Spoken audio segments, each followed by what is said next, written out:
Hi, my name is Ronci. I am a professional tarot reader, a pagan chaplain, and a pagan high priestess. And welcome to my channel if this is the first time that you've joined me. Please hit subscribe and like my videos if you like them. Today, I'm going to be talking about something I'm really excited about, the Alleyman Tarot. If you have not heard about this, the Alleyman Tarot was put out by a person who goes by Seven. And this was a Kickstarter, which I got in on as soon as it went up because it seemed like such a great idea to me. I've been listening to the Alleyman podcast, which you can find, it seems, on just about any podcast app. I'm on, I think, episode 5 right now. And I love how it talks about the archetype of the Alleyman. The fact that the Alleyman at any given time could be one of us. It is fictional, of course, but it does talk about how different people experience and meet the Alleyman. And again, how we can be that archetype as well. So we're going to get right down to it. This box has been sitting in my floor for a week, and I've been wanting to open it, but I said I am not going to open it until I'm on camera.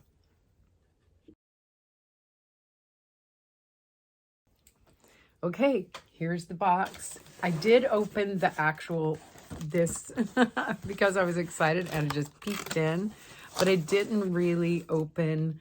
I'm going to turn this down just a little bit. So the first thing is I did get the box. There were a lot of different things that you could get with this set. So I'm going to just take everything out of the box first, and then I will open but this is the box, really nice. It's kind of like, I would say, cigar box quality, but a little heavier.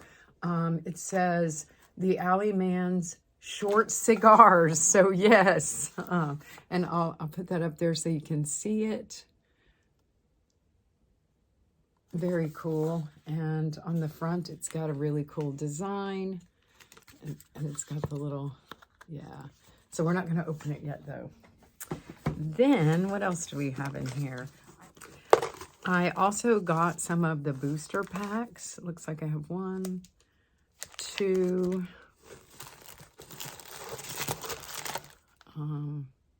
3. Nope, there's more. And these are blanks, blank boosters. So there's the booster packs. And what else is in here? It's so exciting. I got a bag for the cards. It says the Gleaming Alley Fine Jewelers. So there's that. And I think this must be a cloth to use for when reading the cards. So we'll open this up and check it out. Ooh, it's really nice. It feels really nice. It's got some weight to it. So there is, and it's oh, interesting. It says, "Make your own way," is what it says around it. Okay, so here we go. And what else do we have? Oh, we got a little advertisement for Titan Print, who did this. And then the last thing in the box, empty, is this is the Alleyman Tarot book that talks about all of the different cards. All right, so next we're going to get right into it. All right, so let's go back here, and we're going to open the box, which is the very exciting part of this. So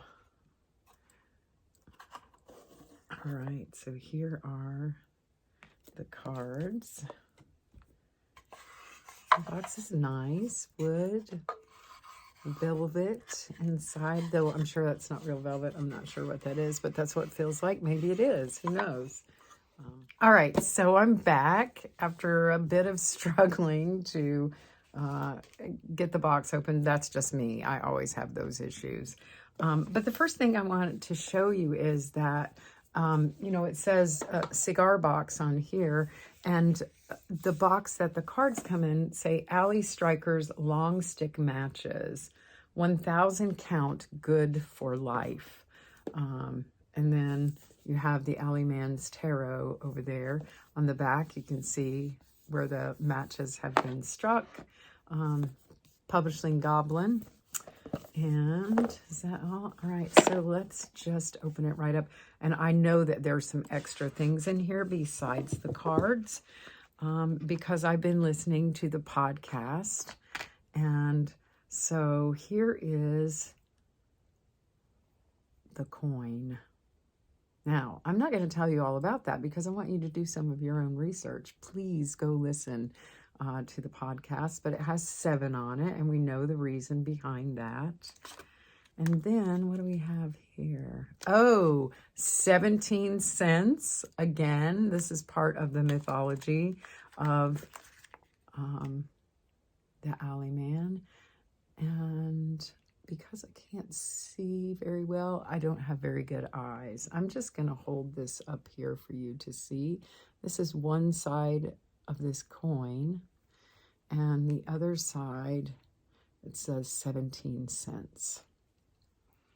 All right, so this is the collector piece, and this is the coin that represents the 17 cents. It's so exciting. Oh, look. There's booster pack number 4. So I have another one to add over here to my list. Now, these I'm going to put in the box. That's where those and my cards will go.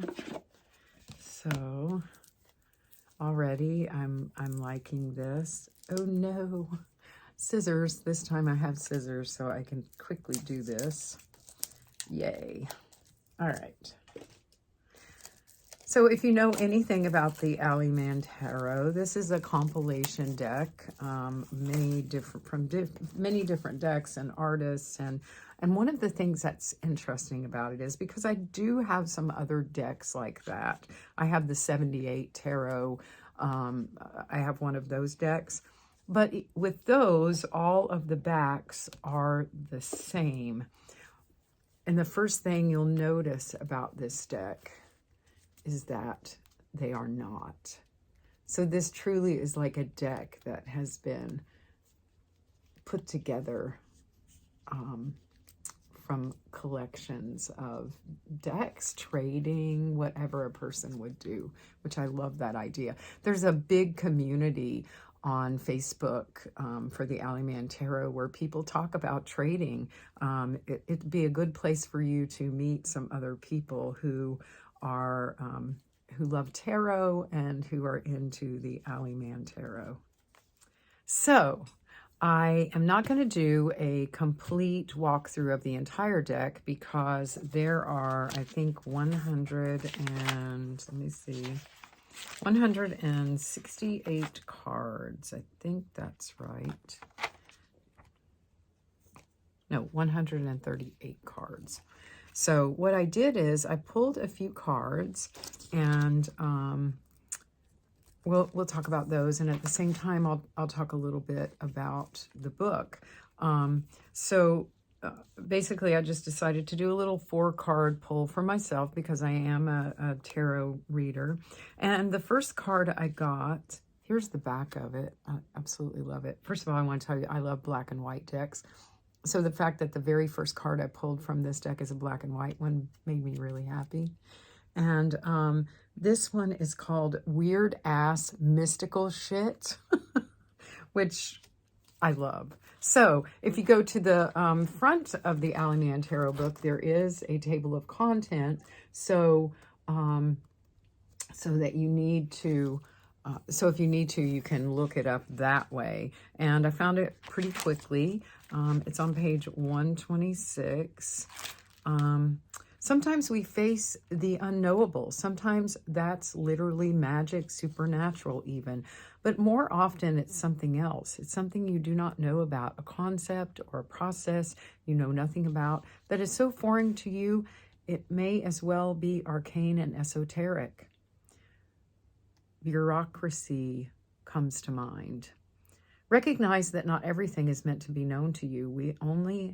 We have only so much time in our lives to learn. You don't need to know literally everything.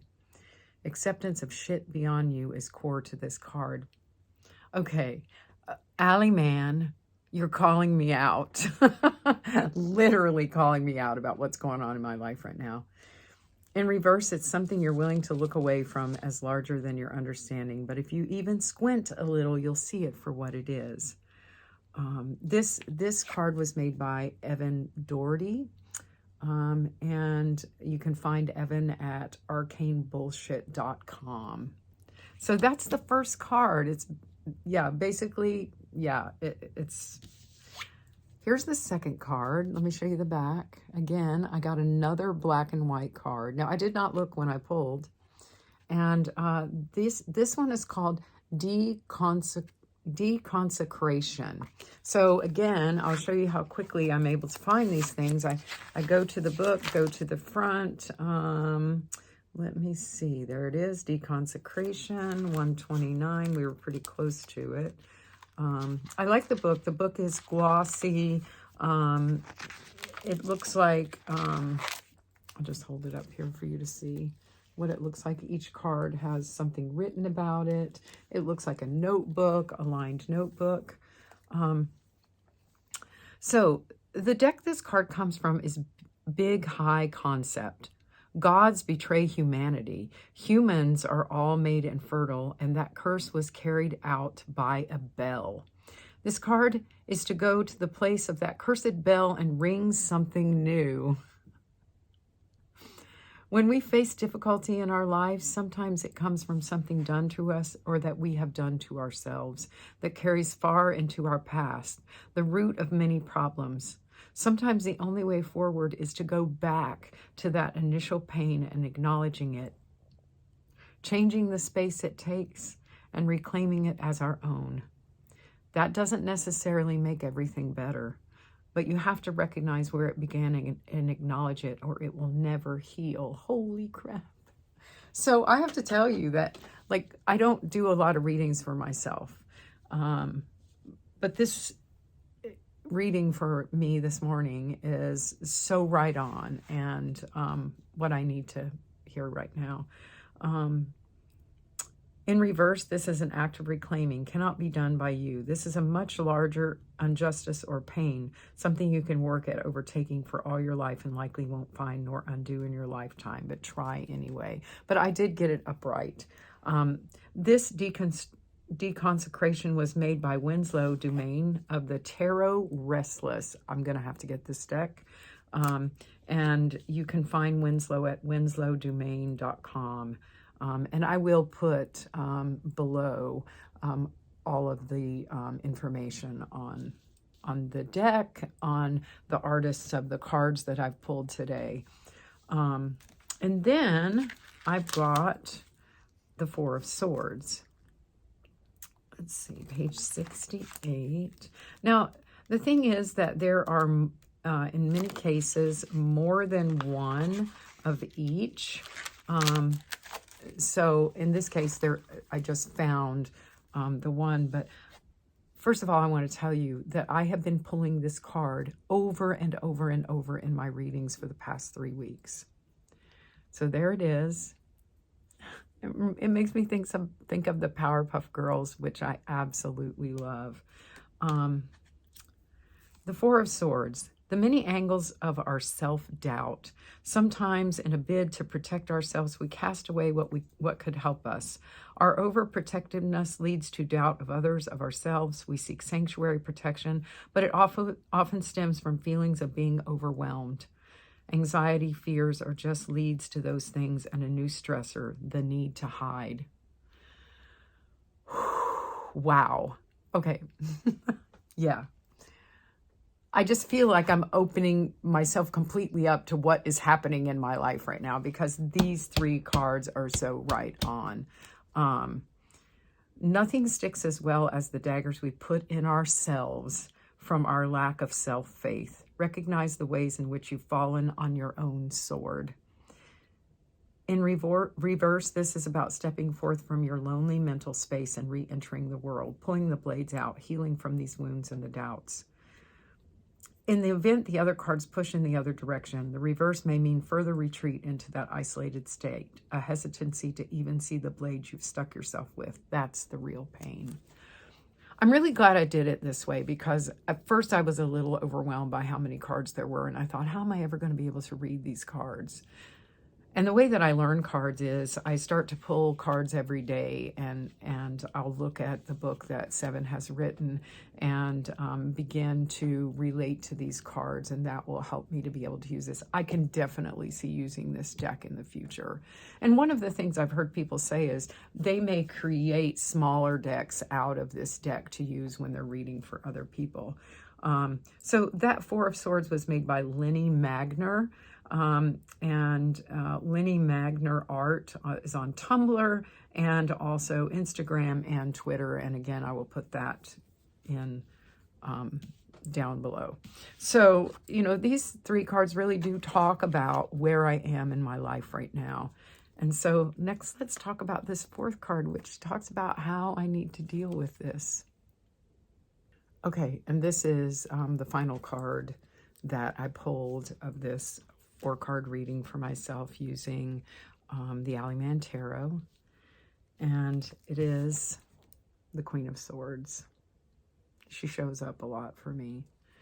And here in the book, what it looks like. She who holds a sword and knows even its hidden uses. She is the one who cuts down the false. She is the queen of information whose blade transforms the world with knowledge and logic. She finds order where even the emperor shies away. She's assigned to find order, and if you can't, to make it, even of the shifting chaos of the world we live in. She has a purity of thought. In the best reading, she knows truth and acts on it, not necessarily kind in it, but in absolute certainty. She is not a warm queen. She will feel cold as the steel of her sword, but you needn't hate her. She only speaks truth. In reverse, this cruel person casts her sword side to side to find order in the way she wants it to be, not how it actually is. Demanding, brutal, intentionally harmful, she will take heads if she must, and she often feels that she must. And I feel like this card is saying to me that, you know, the way I deal with where I am right now is to be that Queen of Swords in my life. Because the truth matters, and I think a lot of times that I am putting those own knives in myself and telling lies to myself that are just not true. You know, we give advice to other people a lot of times that we need for ourselves, and I do that with people. So Alleyman Tarot, yes, this is amazing. Just let me share that the Queen of Swords was made by Matthew Pazzol for the Pazzol Tarot, Pazzol. And Matthew is on Instagram and has a website, so I will put that below. So first impression, I'm impressed. This card, the cards that I pulled, the deck, is just amazing. I do think if I use this deck that I would probably create a smaller deck for readings. This would be really hard for me to shuffle, even doing this, because the cards are very slick. And I do tend to be one of those people that cards fly all over the place if they're too slick. But I love them. I love them. I love them. I'm going to take a picture of the 4 cards that I pulled, so I will remember this very first reading that I did with the Alleyman Tarot. So I suggest that you go and listen to the podcast. It is my understanding that there will be Alleyman Tarot to buy. They're not available quite yet, but they will be. And next, I'm going to just open one of the booster packs and show you that. So I'm going to open booster pack number 1, see what we get in here. Now, I'm not sure if the booster packs are all the same or if they were just randomly chosen. So that's something I'm going to have to do some research on. But here is my first booster pack. It's quite a bit of cards. And right away, this star card, absolutely beautiful. The star card is the card that I consider, from a reading I did a long time ago, to be my destiny card in this life. So I love the fact that that showed up. But look at the Magician. I love it. So, you know, the cards are just beautiful. The art is amazing. Oh, look at this little, isn't that sweet? Love that. So I go anywhere from, I love the very dark cards. Like this is the Glooming. I love that. Look at the back of it. It's gorgeous. To things like that little dog. You know, I just am all over the place when it comes to tarot. Oh, this. So check out the back first. It's the Alleyman. Oh, I love it. And see the gold? That is a beautiful, beautiful card. I'm definitely going to be putting together a deck using some of these. Now, I love the fact that there's a card in here called the 10 of Attention. And it's just funny. You see, it's like one of them says, guess it's time to hashtag cancel at you. It's about canceling. So disappointed in you, not consuming your content anymore. At you are canceled. And I wonder if these were things that maybe Seven experienced. I'd love to ask that, or whoever made this card. Because, like I said, they are made by different people. So that is one of the booster packs. And I just wanted to open the blank pack to see. I'm assuming that the backs are going to be different on the booster blanks. And this is for us to make our own cards. So, yeah, here we have a bunch of blank cards. But, yeah, the backs are all different, which I love. I am definitely going to be using these. I teach a tarot class on intuitive tarot reading, and one of the things that we do as part of that class is we make a card for ourselves. Oh, I love that one. So I will be using these to make some cards as examples for my students. So this is my first impression of the Alleyman Tarot. I am really impressed. I love it. If you are a collector, I recommend it. If you are a reader, you know, it's going to depend on what kind of reader you are about whether you would want to use these cards for reading. I could definitely see myself creating a deck out of this with going through all the boosters and creating a deck that I could use for reading for my clients. But what a great job. What a great job you did, Seven. Thank you. I love it. And I hope to meet some Alleymans in the future. Maybe we'll meet at a tarot convention, or maybe we'll meet somewhere in an alley. All right. So thank you so much for hanging out with me today while I talk about this exciting deck. And as I say in all my videos, bless your sweet dark heart. See you next time.